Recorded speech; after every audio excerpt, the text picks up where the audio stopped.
Hello, this is Nick H. with the Earnings Scout, and I want to review PepsiCo's earnings revision trends and its price, and explain why we rate the stock a hold and have an indicator score of 74 out of 100 for it.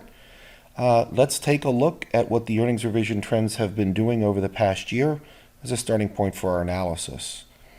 As you know, what we're trying to do on the chart here is show how the earnings estimates have been changing over the past year. The blue line is measuring the rates of change to those earnings estimates over time. You can see how it's jagged there. The red line is the price for PepsiCo. So the earnings score, which we have here on our scale, is measuring those rates of overall expectations to PepsiCo's earnings 6 months to 2 years out into the future. What we show, it's a proprietary blend of estimate revisions too. It's not just a single period. It's multiple quarters and multiple years. When we draw in this line here, the zero line, what we say by that is when the estimates are above this zero line, that means on an absolute basis, earnings estimates are going up. It's where most people like to see estimates going up. They think that's a good thing. What you'll learn with the Earnings Scout is we don't care if earnings estimates are going up or down. We care if the expectations are getting better or worse. When you're below this line, that means estimates are going down. If you take a look at Pepsi, over the past year, with negative earnings scores, that means earnings estimates are going down. The score itself tells you the magnitude by which those estimates are going down. And you can see over the past year, Pepsi's been below the zero line for most of the past year, while the stock price is up 14.84%. That causes many people to not understand what's going on. Now, we're going to show you that the stock price is following the direction to earnings expectations. It's a key thing with us following earnings for over 20 years, and this is one thing we think people get wrong often. People think stock prices follow the changes to earnings estimates. They don't. They follow the rate of change to those earnings estimates. Let me show you what we mean. As we look here, this blue indicator score right now is above the zero line. So let us show you how we're calculating that. In a very rudimentary way. We're going to show you two periods. We're going to show you the Q1 estimate, which is the next quarter, and the F1 estimate, which is the next fiscal year for Pepsi. And that is a component of our indicator score right now. We're doing nothing with earnings surprises to calculate this blue earnings score line. We're doing nothing with the current quarter for Pepsi, which is just reporting its mid-September quarter this morning. What we're going to look at is the December quarter estimate. And if we look at Pepsi's December quarter estimate, it is for $1.21. This is not the Earnings Scout estimate. This is the consensus estimate on Wall Street. 90 days ago, that estimate was $1.21 as well. So you have a 0% change. So that would be a zero earnings score if we were just looking at the Q1 estimate change. But since we're looking at multiple quarters, multiple years of estimates in a proprietary blend, let's take a look at the fiscal year 16 estimate. It's currently at 476. 90 days ago it was 473. So that's a slight bump up of 3 cents or a percent change of 0.63%. So when we look at the overall blended multiple quarters, multiple years, not just over 90 days, but over 30, 60, 90, 120 days, so it's over a time series here, we get a proprietary blend of saying Pepsi's earnings estimates last week were going up by about 0.15%, just above the zero line there. We want to show you that.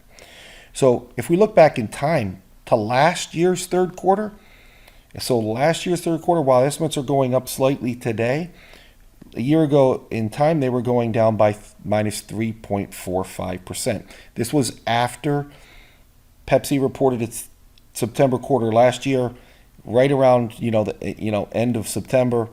Its estimates were going down by 3.45%. Now, this is one thing that people miss. The reason why the estimate cuts are here at minus 3.45% in peak earnings season, then you see this blue line drift back up. The way earnings revisions come in, basically all the analysts, as soon as the company reports, that's when they make their estimate changes. So we get this drop of 3.45% in the third quarter of last year. And then when we get no more estimate revisions, the line drifts back up. But what we're ultimately looking at, we keep that drift in there, but what we're looking at is across time for the next earnings season.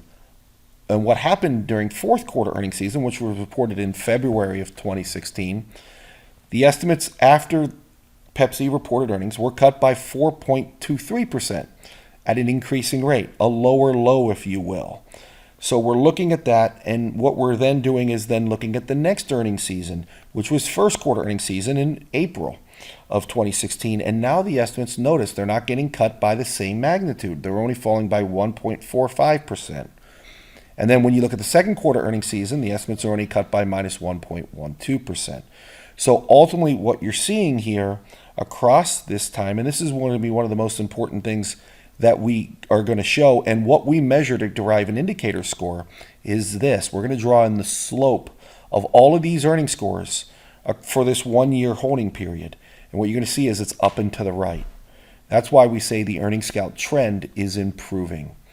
And we're not just, as we're doing these indicator scores for a ranking system, we are measuring the slope over this 1 year period, but we're looking at multiple time periods. So we'll look at the short term period, the 1 month, the 3 month, the 6 month. We'll look at the 1 year trend is what you see here.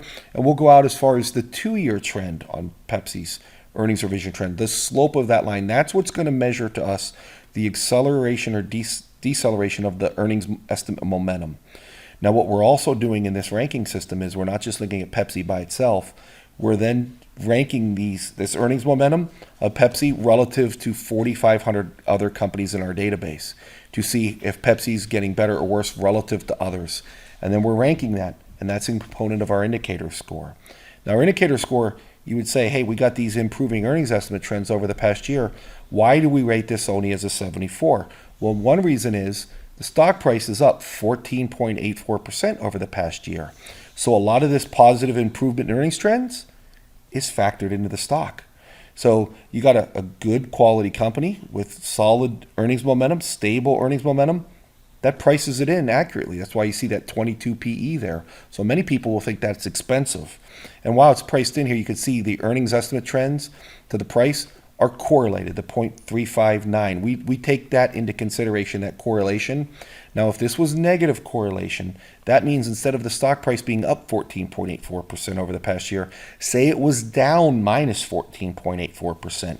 In our ranking system, we would reward that. In other words, we'd want to buy improving earnings for a stock price that was going down and not up. In that case, this wouldn't be a 74 indicator score. The indicator score would be 84, 94. It would be higher. That's what we're all ultimately looking to do. So we do like the earnings trends for Pepsi. They're stable, they're improving, but it's not a cheap stock by any means. But it's one that we'd say is a core holding. Now, you could look at the raw earnings trend data there and interpret for yourself. We make it easy for you at the Earnings Scout. We actually tell you when to buy, sell, and hold based on our indicator scores. And in this first chart, we're just going to show you the very simple chart. You can make this really easy for yourself. And you can see over the past 5 years, our first buy signal, we've had buy signals on Pepsi longer than this, but over the 5 year period, within that 5 year period, the first buy signal came at $70.55 on September 21st, 2012. And you can see then the blue areas where we tell you to hold the stock. So the green areas are saying put new money into it. The blue areas are saying just to hold. And then there's been times where we say accumulate more across the way. You could see in mid-2013, we were telling you to accumulate more at 80. And then as recently as in April of 2016, we're telling you to accumulate more at 99, right in that range. But ultimately what we've seen is Pepsi has been a solid buy and hold investment, a core holding. You do not see any sell ratings whatsoever for Pepsi for us over the past 5 years. So within the consumer space, we think this is a great core holding. And why has there never been a sell? So what's driving our buy, sell, hold ratings is the indicator score itself. And as we said, the indicator score for Pepsi is a 74. I'm going to show it. It's flashing up on the screen. You can see the blue line, which is measuring the indicator score now, is a 74. And what we say is when the indicator score drops below 20, and you can see the blue line never drops below 20. When our ranking system has that go number below 20, we find that there's a 2 out of 3 chance this stock will underperform its sector and industry benchmark, the holding period over the next 12 to 18 months. When we go above the 80 line with an indicator score, and again, Pepsi's at 74, one reason it's not above that is because the price has been moving up. But when the indicator score goes above 80, we find we get about a 2 out of 3 chance of outperformance. And by outperformance, we mean the stock will outperform the other soft drink companies for Pepsi and also the consumer staple sector with an average holding period of about 13 months. So that's why we rate Pepsi the way it does.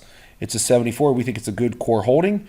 And if there was any weakness in the share price and the earnings trends stay on course, your indicator score is going to move above 80, and we'd be telling you to buy the name. Certainly, if there's any deterioration in the earnings estimates, our model will pick up on that. But right now, our model is forecasting continued improvement for Pepsi, and we think this, while it's not a cheap stock, it's been a solid core holding within the consumer staple sector. Based on those stable, improving earnings estimate trends that we think are going to be sustained, also pays a nice, attractive dividend. If you don't have Pepsi as a core holding, it's one you should consider. Thank you.